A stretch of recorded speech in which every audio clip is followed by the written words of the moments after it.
It's Ludum Dare time, boys and girls. So fasten your seatbelts and get ready to witness the incredible journey of Ludum Dare 54. Hello, ladies and gentlemen, I'm Rafa. I'm currently working on a game about a nun with a gun. It's sort of like a shmup, but sort of not like a shmup. You should go on Steam and check it out. It's called In the Dead of Night, and you should wishlist it today. I also have a game about a unicorn with a shotgun. It's a pixel art, black and white pixel art platformer. It's out now on all consoles, and you should buy it in triplicate. Ludum Dare is an epic event in the game development world. A thrilling competition where indie developers like us come together to create games from scratch in just a single weekend. Or at least that's what it says on their website. What's the catch? We have to design, code, create art and sound, everything, all within the confines of a single weekend. It's a challenge that pushes our creative limits and results in some incredible, innovative games. Sometimes. This year's theme for Ludum Dare was limited space. There is a local meetup for game developers here in Lexington, and this year we did Ludum Dare there. The theme was very fitting since we were all cramped into a tiny little room. I decided to work this time with another developer named Nick, and we made this game together, a type of like fighting game, Smash Bros, kind of Mortal Kombat, kind of blend.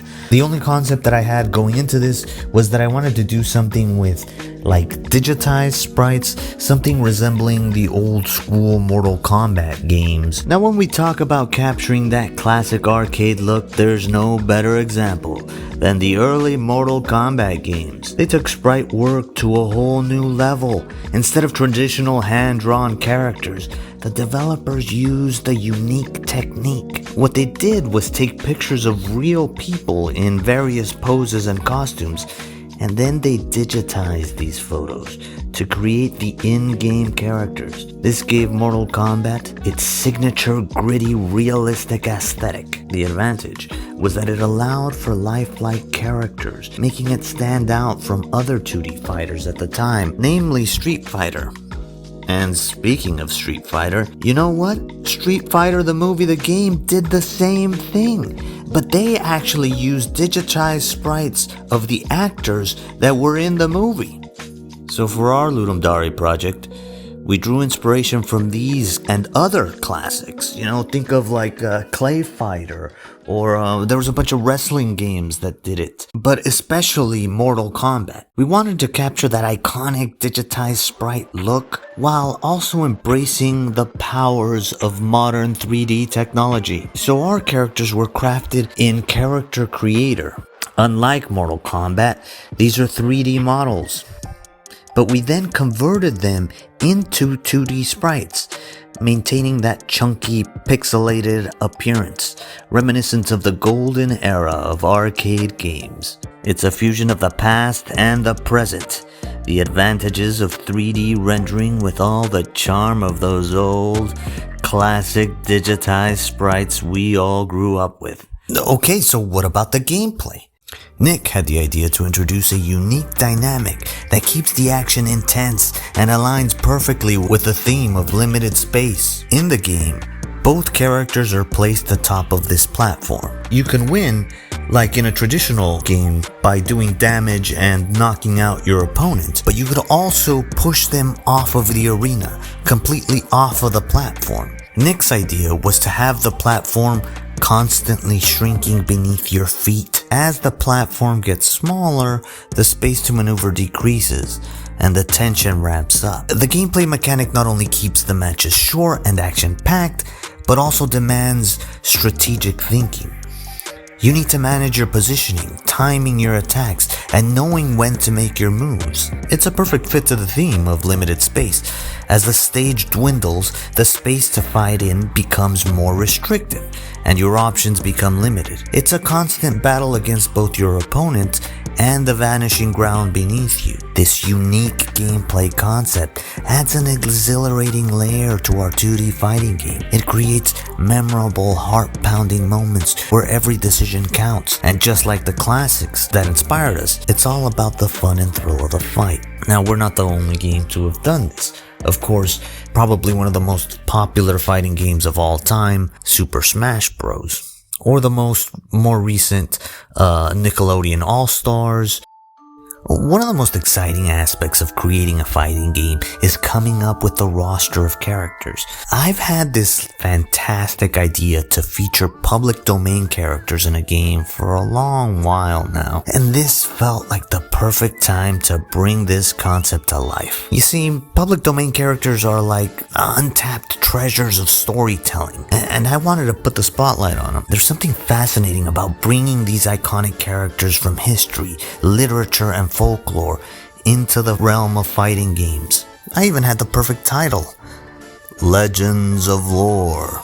You know, and with this idea, we had a plethora of options to choose from, each with its own unique abilities and lore. But in the end, we couldn't really do everything, because of time constraints. So we decided to go with just 2 characters, Alice from Alice in Wonderland and the classic jungle man, Tarzan. So let's get into the nitty-gritty of creating attack animations and precise hitboxes in Legends of Lore.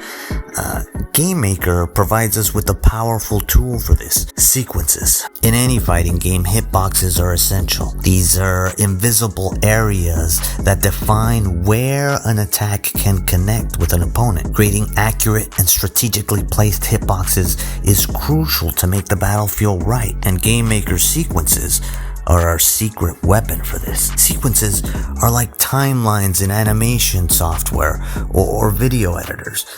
They allow us to choreograph every detail of an attack animation, from the movement of the character to the precise placement of hitboxes, making it easy to go back and quickly make micro adjustments when needed.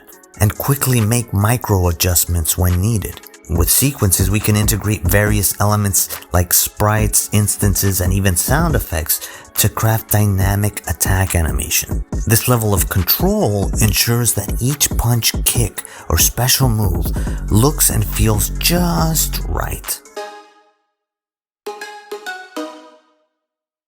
I had really no idea on what kind of game I wanted to make, and I've had this idea for a little while where I could use Character Creator to create human-like 3D models and sort of imitate that look. Character Creator is a really great software for creating characters very, very quickly and easily that look pretty realistic. It's a very deep program. You can add your own custom hair, your own custom whatever.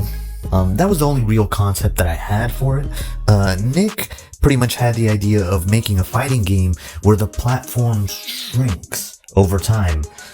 So we sort of combined our ideas, combined our mind powers, and our development skills to create this game in 72 hours. It was a pretty good fit with me and Nick because we were both experienced with GameMaker, and that was kind of our engine of choice, especially for a 2D game. I like GameMaker. The concept of the game was pretty simple. You have 2 characters on a screen, the platform is shrinking, and you're trying to push the other person off the screen. Overall, I think it turned out pretty well. I think we accomplished the goals that we were setting out to do. I think visually it looks like what I imagined it to look like. I'm eager to continue working on it and adding maybe more characters or adding more moves, refining what the gameplay actually is. I think one of the things that I realized that I didn't when starting it is that the key aspect of this game, what makes it kind of unique and different, is really the fact that it's a hybrid between a classic Street Fighter and like a Smash Bros, where you could knock somebody out but you could also push them back.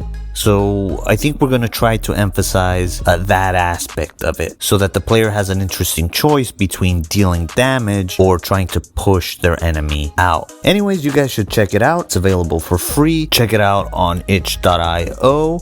And look out for some updates. Until next time, see you all later.